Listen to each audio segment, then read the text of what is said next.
When you think of the most talented person that you know, who comes to mind for you? Chances are, when you think of someone who has a talent, you think of probably like in a musical ability, artistic, athletic, something in that kind of category, physical, creative, something where they do something that is so extraordinary, no one else can even come close to what they do and how they do it. You've probably been at a youth sports game and you see someone like I saw on Friday night, this high school football player cut left, cut right, and then turn on the jets and it was like a Tesla taking off, just super fast, way faster than anyone else on the fields. And we were just, I stood up like, wow, the talent of that kid. And then try to contrast that with how we typically give advice to young people, to kids, to our own children, to other students about how to make decisions for their future. Well, in part, let's reflect on what you're talented at, what comes easily to you, what seems to be a little bit more effortless for you. Is it math? Is it writing? Is it science? And then let's try to match your grades based on the classes to an education path, like a major, which then goes down a path to a career. And yet, the best research that's out there on talent has proven that talent is not actually that predictive of future success. In fact, there's something that's way more important, twice as important as talent, and that's effort. Welcome to another episode of the YouSchool podcast. We're going through the key mistakes that young people make when making decisions about their future. And this one is about overemphasizing talent. Very humbly and confidently say, I am really good at public speaking. I've made a living. I've provided for my family off public speaking. But if you had met me, if anybody, not one person, not a relative, not a family member, not a teacher, not a coach, not a friend, nobody in the world who had known me for 20 plus years would have ever picked me out of a crowd and said, that one seems to have an unnatural gift for speaking. Now, here's what happened. How did I go from no one ever saying, me not even wanting to speak, I did not one desire once. If I ever had to present in class, I was like anybody else. Loathed it, avoided it, tried to delay it at all costs.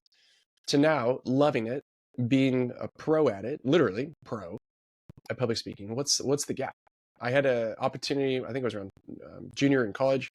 I was asked to give an announcement at a club meeting. There's about like 70, 75 students there. And I had the chance, I guess, to go up and share about this upcoming event. But I decided to throw a joke in there.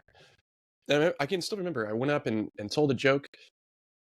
Approximately 2 people laughed out of 70. 2 people chuckled at my joke because it was so kind of like Seinfeldian, dry over most people's heads. It wasn't the time or place for a joke, yet I did it anyways. And I remember sitting down, not with shame, not embarrassment, not with like, regret, I shouldn't have done it that way. I sat down with a deep conviction. I will get better at this, whatever this is. From announcements to speaking, to sharing, to lecturing, to giving keynotes, to giving sermons. I've done thousands of talks over the years. What did I do? Effort. Extraordinary, tremendous effort. I could never, ever, ever count up and I'm not exaggerating, thousands of hours of time that I spent improving my craft at speaking.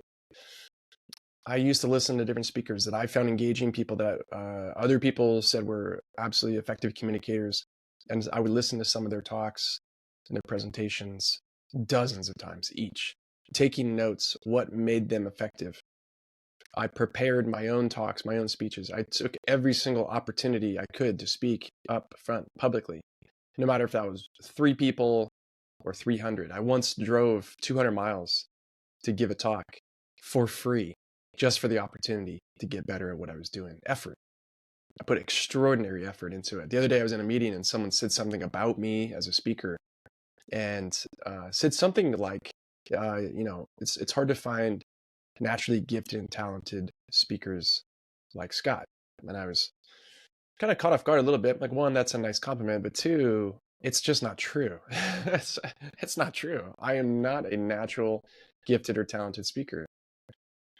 Become it over time. My older sister was in the gifted and talented program in school. Maybe you were in that. Maybe you know someone who was in that. She took a special bus to a special school for very talented kids who were gifted at academics. And I just remember getting to her age, not being selected for that program and thinking, okay, so I'm not going to go down that route in terms of school.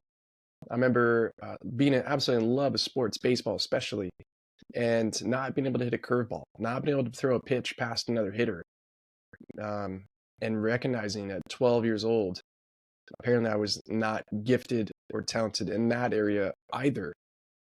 And so I remember as a teenager, really searching, okay, how do you kind of make decisions about your future? And I made this decision to go into something that I thought would just be respectable, and I certainly got a lot of praise from my family. But it was never something that I would have put much effort into. In fact, it came pretty easily. I was an accounting major, had a bunch of finance internships, and it never took much from me. I didn't try hard. I got good grades. I got job offers, but it wasn't easy, or it wasn't hard. It wasn't challenging, and I was not willing to either. I was not willing to put extra time and energy and effort into it. So here's the question. Rather than overemphasizing what are you talented or naturally gifted at, what comes easily to you, the question that becomes, what are you willing to put effort into? What do you do already? Where you're taking extra time, energy, effort into something that may or may not fit into the confines of school, like math, English, writing, etc., or a major, or even a career path. Like my son puts extra effort every single time he's going to make a purchase about something, especially for him, it's gear, ski gear, surf gear, car. And he spends hours and hours, not just understanding the best deal, but understanding the components and the parts and where they come from and why somebody made something a certain way. And he's able to understand things at a level that I don't think anybody else that I know is willing to put the energy and effort in to understand it. So if he makes a recommendation to buy something, you listen. It's worth it. And so what is that? What is that? It doesn't fit into school. What is that? There's no purchasing department major. There's no class in high school for doing deep research about product development. I haven't seen that class in the course syllabus, the course catalog. What do you do with that? You pay attention to it, and you look for opportunities to do more of it, and you pay attention to where your energies are, not where your talent is, because talent is not going to win. Effort will. 2-1. So that's the short message. Don't make a mistake by searching for talent. Look for where you're willing to spend blood, sweat, and tears, more time than anybody else, more energy, something that you're drawn to, and that will yield much greater satisfaction, much greater success. That's it.